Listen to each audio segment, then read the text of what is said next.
Dr. Phil is one of those people almost everybody recognizes instantly. The bald head, the mustache, the suit, the southern accent, and of course, the thing sitting right in front of his name, Doctor. For over 2 decades, millions of people watched him sit across from complete strangers and tell them exactly what was wrong with their lives. Addiction, marriage problems, rebellious kids, trauma, family drama. If somebody's life was falling apart, Dr. Phil somehow always had an answer. And people trusted him, not just because he sounded confident, but because of that title. Think about it for a second. Nobody casually puts a professional title in front of their name unless it actually means something. If someone introduces themselves as a doctor, people immediately assume expertise. They assume authority. They assume the person sitting in front of them knows what they're talking about.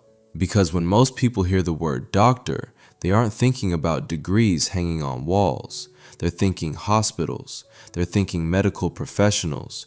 They're thinking someone whose opinion carries weight. And whether people realize it or not, Dr. Phil benefited massively from that. Because for years, millions of viewers watched him give advice on relationships, addiction, mental health, parenting, and serious personal issues without really stopping to ask one simple question: what exactly made Dr. Phil Dr. Phil? Because things start getting a little weird when you actually look into it. The answer isn't exactly yes, but it isn't exactly no either. Because despite what a lot of people think, Dr. Phil wasn't some random guy who walked onto television and slapped a title onto his own name. He did actually earn a doctorate, but at the same time, he wasn't a medical doctor. And at a certain point, he wasn't even renewing his psychology license anymore. Yet somehow, he still spent years sitting in front of millions of people giving life advice and becoming one of the most trusted faces on television. So the question was never really whether Dr. Phil had a degree. The real question is what people were actually watching: a psychologist, a television personality, or somebody who figured out that sounding like an expert could sometimes be more valuable than being one. Stop the tape. Stop the tape. I don't want to talk to you. Why not? That's despicable. I don't want to talk to you. You can go.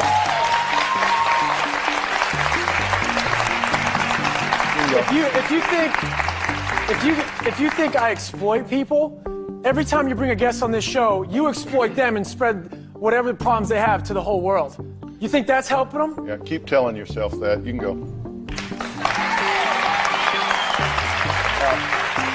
You know what? Who do you think you are, huh? Bye. Come on. Huh? No, I'm not finished talking to you. Yeah, you are. No, I'm not. Now, first off, is Dr. Phil even a real doctor? Technically, no. Now, when you hear doctor, you will think of a medical doctor. You think of a person in a white coat and a stethoscope that tells you not to drink like 10 energy drinks a day or whatever other crap they try to tell you.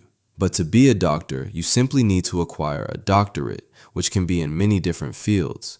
Dr. Phil specifically got his PhD in clinical psychology from the University of North Texas in 1979. So he may not be the guy you ask for help when someone is having a heart attack, but he is still technically a doctor on paper, or at least he was. Because one detail that a lot of people miss is that in 2006, Dr. Phil stopped renewing his license to practice psychology. Now, immediately, that sounds way worse than it actually is. A lot of people hear that and think, wait, so he lost his license? Not exactly. His license wasn't ripped away from him, and there wasn't some dramatic moment where somebody showed up and told him he could never practice again. He simply chose not to renew it. But even then, that created a pretty weird situation, because while his show was filmed in California, he wasn't licensed there in the first place. So naturally, people started asking the obvious question: how exactly is a guy called Dr. Phil sitting on national television discussing people's personal issues if he isn't actively practicing psychology? Well, the answer tells you a lot about what the show actually was. The California Board of Psychology basically determined that this was fine because the show itself was considered entertainment rather than actual psychological treatment. And if that doesn't perfectly summarize Dr. Phil's entire career, I don't know what does. Because that distinction is massive. There's a huge difference between sitting in an office with a patient and sitting under studio lights in front of cameras and a live audience. One is meant to help people.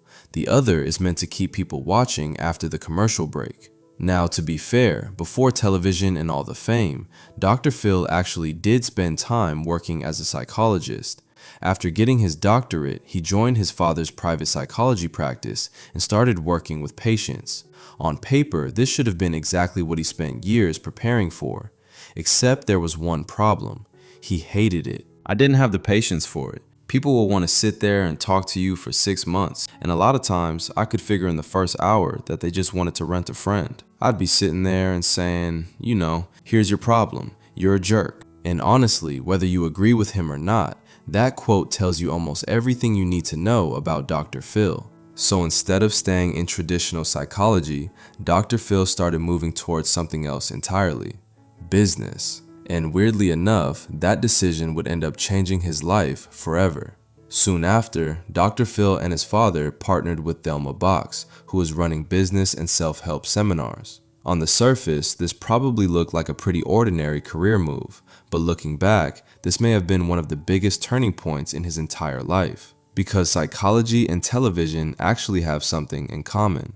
Both rely heavily on understanding people, except one happens in a private office, the other happens in front of an audience. And these seminars gave Dr. Phil something he didn't really get from traditional therapy. Instead of sitting with one person at a time, he was speaking to rooms filled with people. He was learning how to keep attention, how to communicate ideas quickly, and more importantly, how to make people listen. Because whether people love Dr. Phil or hate him, one thing almost nobody argues against is that the guy knows how to talk. He has that style where he sounds like he's simplifying complicated things into one sentence. And after spending years around these seminars, Dr. Phil started becoming less like a traditional psychologist and more like a personality. Then in 1991, he sold his share of the company for around $325,000 and moved on to his next project, a company called Courtroom Sciences Incorporated, or CSI for short.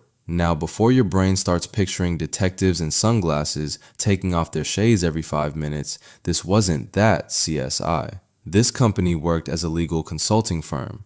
Basically, before a real court case happened, lawyers would hire Dr. Phil's company to run practice trials and simulations. They would observe people, study reactions, analyze body language, and try to predict how real juries might respond during the actual case. The goal was simple: give their clients an advantage. And one of those clients just so happened to be an up-and-coming television host named Oprah Winfrey. Yeah, that Oprah. Back in 1998, Oprah found herself in a massive lawsuit after discussing concerns over cattle being fed animal protein during one of her episodes. Now, Oprah had insane influence at the time. People trusted her to a level that's honestly hard to compare today. So after that episode aired, things got ugly pretty fast. Cattle futures reportedly dropped by around 10%, beef prices took a hit, and people in the beef industry were furious. One rancher even claimed he lost millions because of the fallout. So naturally, lawsuits started flying,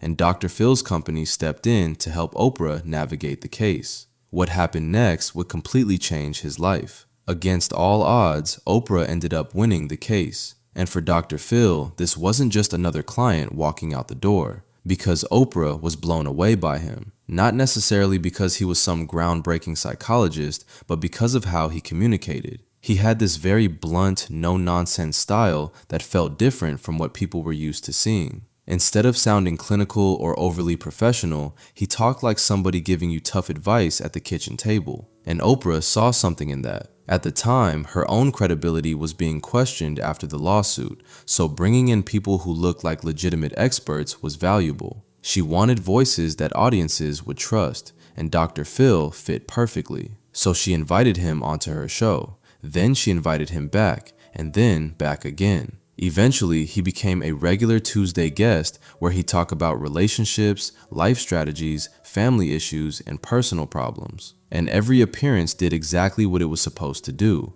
People loved him, not because he looked like a traditional psychologist, but because he didn't. He didn't sit there talking like a textbook. He didn't sound robotic. He sounded like somebody's brutally honest uncle giving advice whether you wanted to hear it or not. And audiences ate it up because people don't always want complicated answers. They want simple ones. They want somebody to tell them exactly what's wrong and exactly how to fix it. Oprah became the foundation that Dr. Phil built everything on. She gave him exposure, she gave him credibility, and more importantly, she introduced him to millions of people before he ever had to introduce himself. Without Oprah, there's a very real chance Dr. Phil never becomes Dr. Phil. And once he realized people were connecting with him this much, the next move became pretty obvious: make his own show. Then in 2002, the Dr. Phil show officially premiered. On paper, the idea looks pretty simple.